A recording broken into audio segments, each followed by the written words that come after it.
ไม่หลายเลยพี่เขาจะเอาไปใส่กับมือนี่ไปหาปูเนาะมือนี่เนาะหาปูคิดว่าสิได้บ่มือนี่ได้ฮะยัง100%เลยมือนี่ได้100%นั่นบ่เบื่อเอาเฮ็ดงานเนาะเฮ็ดงานที่เขาแต่มือนี่เขาสิไปหาปูทะเลหาปูมาดองมาคิดว่านี่ได้100%เนาะพี่เนาะโอเคอากาศทั้งวันทั้งสิ้นคิดว่าบ่มีพลาดเนาะโอเคแต่น้ำมันสิลงบ่เท่าไหร่นี่ลงแน่นอนบ่โอเคเอาครับการบังหามุกน้ำลงหลายเปลี่ยนว่าเฮาติดตามไปเรื่อยเนาะติดตามไปอยู่มองทะเลเนาะมันสิเป็นในก็เดี๋ยวได้ไลน์ได้หน่อยไลน์เฮาค่อยมาให้พี่น้องเบิ่งเนาะครับผมถ่ายอีฟอรี่เบิ่งกันโอเคครับผมรอติดตามไปเลยครับเดี๋ยวนี้รอสมาชิกก่อน4-5 คนมื้อนี้จะไปเหมือนกันไปเรื่อยครับผมมื้อนี้พากันมาไต่ปูอีกแล้วครับมื้อนี้เป็นมื้อที่2ครับมาไต่ปูครับ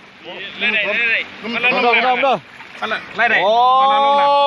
ได้เยอะแล้วตัวนี้ได้หลายตัวนี้ไหมไล่โอเคไปบอกว่าหาที่ไหนว่าหาที่ผู้ใดได้บอกเด้อ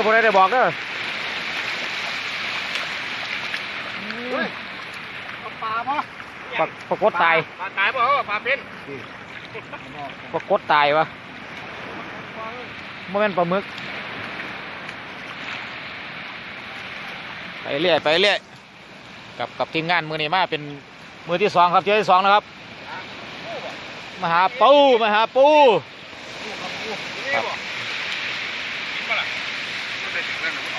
โอ้ยหามึงเอ้ยนึกว่าปลาหมึกแม่เตะดังก๊อกเลยโอ้คักอยู่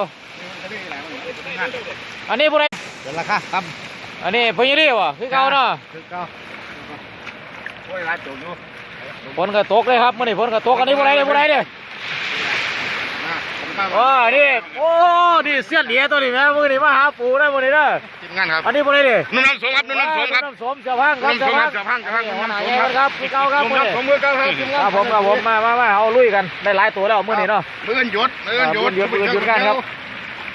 มื่อนี้ได้พักกันลงทะเลครับมื่อนี้ผมไปหากี้หอยมือฝนกำลังสิโปรยลงมานะครับ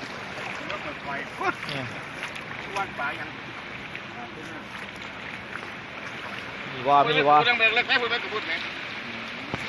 แม่บอกนี่แหละนี่ตัวนึงไงปูเจ้าตัวน้อยเอาอยู่ไหมเอาตัวน้อยเอาป่ะเอามึงปูดูตัวน้อยครับตัวน้อยมันหน่อยน้อยเอาหมดตัวว่าเป็นปูเดี๋ยวนุ่มกระกันตัวใหญ่ใส่ได้ใส่คนลุ่มแล้ว ไปละโอ้ยเอาไปแล้วนั่นจับแล้วโอ้ย